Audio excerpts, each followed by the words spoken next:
ದೇವರಿಗೆ ಕರ್ಪೂರವನ್ನು ಏಕೆ ಬೆಳಗಬೇಕು? ದೇವರಿಗೆ ನಾವು ಕರ್ಪೂರವನ್ನು ಯಾಕೆ ಬೆಳಗಬೇಕು ಅಂತಂದರೆ, ಇದು ನಮ್ಮ ಹಿಂದೂ ಸಂಪ್ರದಾಯದಲ್ಲಿ, ನಮ್ಮ ಹಿಂದೂ ಸಂಪ್ರದಾಯದ ಪೂಜೆ ವಿಧಾನದಲ್ಲಿ ಕರ್ಪೂರವನ್ನು ಬೆಳಗುವುದು, ಊದಿನ ಕಡ್ಡಿಯನ್ನು ಬೆಳಗುವಂಥದ್ದು ಇವೆಲ್ಲವೂ ಕೂಡ ಪುರಾತನ ಕಾಲದಿಂದಲೂ ಕೂಡ ಸನಾತನ ಧರ್ಮ ಅಂತ ಹೇಳ್ತೀವಲ್ಲ, ಅಲ್ಲಿಂದಲೂ ಕೂಡ ನಡ್ಕೊಂಡು ಬಂದಿರತಕ್ಕಂಥ ಒಂದು ಪೂಜಾ ವಿಧಾನ. ನಾವು ನಮ್ಮ ಭಕ್ತಿ ಅನುಸಾರವಾಗಿ ದೇವರಿಗೆ ನಾವು ಪೂಜೆ ಮಾಡ್ತೀವಿ. ಇಲ್ಲಿ ಎರಡು ಥರ ಪೂಜೆ, ಒಂದು ದೇವತೆಗಳ ಪೂಜೆ, ಇನ್ನೊಂದು ದೇವರ ಪೂಜೆ. ಏನಪ್ಪ ಇದು ವ್ಯತ್ಯಾಸ? ದೇವತೆಗಳ ಪೂಜೆ, ದೇವರ ಪೂಜೆ, ಇದು ಏನು ವ್ಯತ್ಯಾಸ ಅಂತಂದರೆ, ದೇವತೆಗಳು ಅಂತಂದರೆ ಈ ಭೂಮಿಯ ಮೇಲೆ ದೇಹಧಾರಿಗಳಾಗಿ ಬಂದು ನಮ್ಮಂತೆ ನಿಮ್ಮಂತೆ ಸಂಸಾರವನ್ನು ಮಾಡಿ ಒಂದು ದಿನ ಶರೀರವನ್ನು ಬಿಟ್ಟಿರ್ತಕ್ಕಂಥವ್ರಿಗೆ ನಾವು ಗುಡಿಗಳನ್ನು ಕಟ್ಟಿ ಇವರು ದೇವರು, ಇವರು ದೇವರು, ಇವರು ದೇವರು ಅಂತ ಹೇಳಿ ಬೆಳಗ್ಗೆಯಿಂದ ಸಂಜೆವರೆಗೂ ಬೆಳಗ್ಗೆ ಅವರಿಗೆ ಸ್ನಾನಾದಿಗಳನ್ನು ಮಾಡಿಸಿ ಅವರಿಗೆ ಪ್ರಸಾದವನ್ನು ಕೊಟ್ಟು ಬಟ್ಟೆ ಧಾರಣೆಗಳನ್ನೆಲ್ಲ ಮಾಡಿ ಸಂಜೆನೂ ಕೂಡ ಅವರಿಗೆ ಮಾಡುವಂಥ ವಿಧಾನಗಳನ್ನು ಮಾಡುವಂಥದ್ದು ಇದೆಯಲ್ಲ, ಅದು ದೇವತೆಗಳ ಆರಾಧನೆ, ಅಂದರೆ ದೇವತೆಗಳ ಪೂಜೆ. ಇನ್ನು ದೇವರ ಪೂಜೆ ಅಂದರೆ ಏನು? ದೇವರು ಅಂತಂದರೆ ಆ ಪರಮಾತ್ಮ ನಿರಾಕಾರ ಶಿವ. ದೇವರು ಸೃಷ್ಟಿಕರ್ತ, ದೇವರು ಜಗತ್ ರಕ್ಷಕ, ದೇವರು ಈ ಬ್ರಹ್ಮಾಂಡದೊಡೆಯ, ಸೃಷ್ಟಿಯ ಒಡೆಯ, ಈ ಜಗತ್ತೆಲ್ಲವೂ ಅವನ ಸ್ವತ್ತು ಅಂತ ಮಹಾಮಹಿಮ ಆ ಪರಮಾತ್ಮ ಶಿವ. ಅವನು ಮಾನವರ ಹೊಟ್ಟೆಯಲ್ಲಿ ಹುಟ್ಟುವುದಿಲ್ಲ, ಅವನಿಗೆ ಯಾವುದೇ ಶರೀರವಿಲ್ಲ, ಅವನಂತೂ ಮಾನವ ಸ್ವರೂಪದಲ್ಲಿ ಶರೀರಧಾರಿಯಾಗಿ ಭೂಲೋಕದ ಮೇಲೆ ಬರೋದೇ ಇಲ್ಲ. ಆ ಸೃಷ್ಟಿಕರ್ತ ಇದ್ದಾನಲ್ಲ, ನಮ್ಮನ್ನು ನಿಮ್ಮನ್ನು ಭೂಮಿಗೆ ತಂದವನು, ನಮ್ಮನ್ನು ನಿಮ್ಮನ್ನು ಒಂದಿನ ಕರ್ಕೊಳ್ಳೋನು, ಈ ಭೂಮಿಯ ಮೇಲೆ ನಮ್ಮನ್ನು ಬಿಟ್ಟೋನು, ಈ ಭೂಮಿ ಆಕಾಶಗಳ ಒಡೆಯ ಯಾರಿದ್ದಾರಲ್ಲ ಅವನು ನಿರಾಕಾರ ಶಿವ.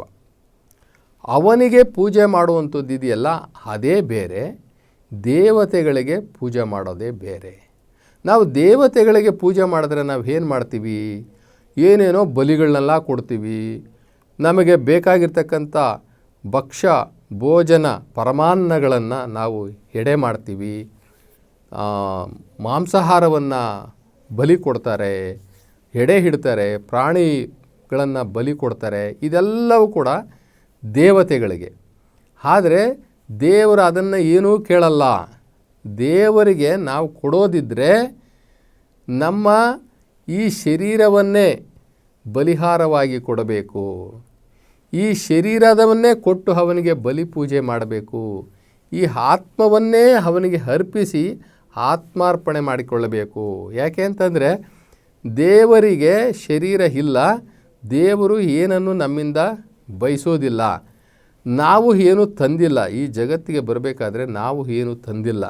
ನಾವು ಪರಮಾತ್ಮನಿಗೆ ಏನಾದರೂ ಕೊಡೋದಿದ್ದರೆ, ಆ ನಿರಾಕಾರ ಪರಮಾತ್ಮ ಶಿವನಿಗೆ ನಾವು ಕೊಡೋದಿದ್ದರೆ ಅದು ನಮ್ಮ ನಿಷ್ಕಲ್ಮಶವಾದಂತಹ ಭಕ್ತಿ. ಜೊತೆಗೆ ಈ ಶರೀರ ಅವನೇ ಕೊಟ್ಟಿರುವಂಥದ್ದು, ಈ ಶರೀರದ ಒಡೆಯ ಅವನೇ, ಈ ಆತ್ಮದ ಒಡೆಯ ಅವನೇ.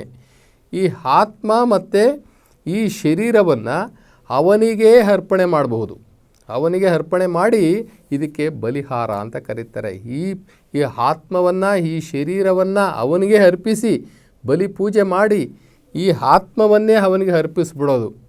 ನಾವು ಕೈನಲ್ಲಿ ಲಿಂಗ ಇಟ್ಕೊಂಡಿರ್ತೀವಿ, ಲಿಂಗವನ್ನು ನೋಡ್ತಾ ಇರ್ತೀವಿ. ಲಿಂಗವನ್ನು ನೋಡ್ತಾ ಇರ್ತಕ್ಕಂಥದ್ದು ಯಾವುದು? ಆತ್ಮ. ಆ ಆತ್ಮವನ್ನೇ ಆ ಲಿಂಗಕ್ಕೆ ಅರ್ಪಿಸ್ಬಿಡೋದು, ಆ ಆತ್ಮವನ್ನೇ ಸಮರ್ಪಣೆ ಮಾಡಿಬಿಡೋದು.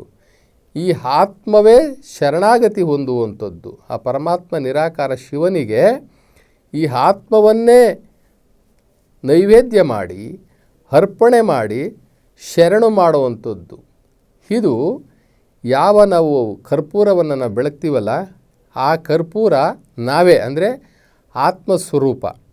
ಆ ಕರ್ಪೂರ ಆತ್ಮಸ್ವರೂಪ.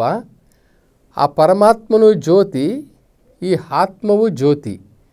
ಈ ಆತ್ಮ ಅಂತಕ್ಕಂಥ ಜ್ಯೋತಿಯನ್ನು ಆ ಪರಮಾತ್ಮ ಅನ್ನೋ ಒಂದು ಜ್ಯೋತಿಗೆ ಅರ್ಪಣೆ ಮಾಡೋದು, ನನ್ನನ್ನು ನಾನು ಅರ್ಪಣೆ ಮಾಡಿಕೊಳ್ಳೋದು, ಆತ್ಮವನ್ನು ಪರಮಾತ್ಮನಿಗೆ ಅರ್ಪಣೆ ಮಾಡುವುದು, ಆತ್ಮರೂಪದ ಜ್ಯೋತಿಯನ್ನು ಪರಮಾತ್ಮ ಅವನಿಗೆ ಅರ್ಪಣೆ ಮಾಡೋದು, ಈ ದೇಹವನ್ನು ಮತ್ತು ಆತ್ಮವನ್ನು ಅರ್ಪಣೆ ಮಾಡುವಂತಹ ಸಂಕೇತವಾಗಿ ನಾವು ಆ ಕರ್ಪೂರವನ್ನು ಪರಮಾತ್ಮನಿಗೆ ಬೆಳಗಿ ಹೀಗೆ ನಾವು ನೈವೇದ್ಯ ಮಾಡ್ತೀವಿ. ನೈವೇದ್ಯ ಅಂದರೆ ಈ ಆತ್ಮ ನಿನ್ನದಪ್ಪ, ನೀನು ಪರಮಾತ್ಮ, ನಾನು ನಿನ್ನ ಮಗ, ನಾನು ಭಕ್ತ, ನೀನು ಭಗವಂತ. ಈಗೋ ನನ್ನಲ್ಲಿ ಏನೂ ಇಲ್ಲ ನಿನಗೆ ಅರ್ಪಣೆ ಮಾಡಿಕೊಳ್ಳಿಕ್ಕೆ, ನನ್ನ ಆತ್ಮಾರ್ಪಣೆ ಮಾಡಿಕೊಳ್ತಾ ಇದ್ದೀನಿ, ನನ್ನ ಆತ್ಮಾರ್ಪಣೆ ಮಾಡಿಕೊಳ್ತಾ ಇದ್ದೀನಿ, ನಾನೇ ನಿನಗೆ ಬಲಿಹಾರವಾಗ್ತಾ ಇದ್ದೀನಿ, ನಾನೇ ನಿನಗೆ ಬಲಿಪೂಜೆ ಆಗ್ತಾ ಇದ್ದೀನಿ, ನನ್ನ ಆತ್ಮವನ್ನು ಅರ್ಪಣೆ ಮಾಡ್ಕೊಳ್ತಾ ಇದ್ದೀನಿ ಅನ್ನುವ ಒಂದು ಸಂಕೇತವಾಗಿ ಆತ್ಮ ಜ್ಯೋತಿಯ ಸ್ವರೂಪವಾಗಿರ್ತಕ್ಕಂಥ ಕರ್ಪೂರವನ್ನು ಲಿಂಗಕ್ಕೆ ಅಥವಾ ದೇವರಿಗೆ ನಾವು ಬೆಳಗ್ತೀವಿ. ಕೆಲವರು ದೇವತೆಗಳು ಕೂಡ ಬೆಳಗ್ತಾರೆ. ಆದರೆ ದೇವರ ಪೂಜೆನೇ ಬೇರೆ, ದೇವತೆಗಳ ಪೂಜೆನೇ ಬೇರೆ. ದೇವತೆಗಳು ಯಾವತ್ತೂ ಮುಕ್ತಿ ಕೊಡಲಿಕ್ಕೆ ಸಾಧ್ಯವಿಲ್ಲ. ನಮಗೆ ಏನನ್ನೂ ಕೂಡ ಕೊಡಲಿಕ್ಕೆ ದೇವತೆಗಳಿಂದ ಸಾಧ್ಯ ಇಲ್ಲ.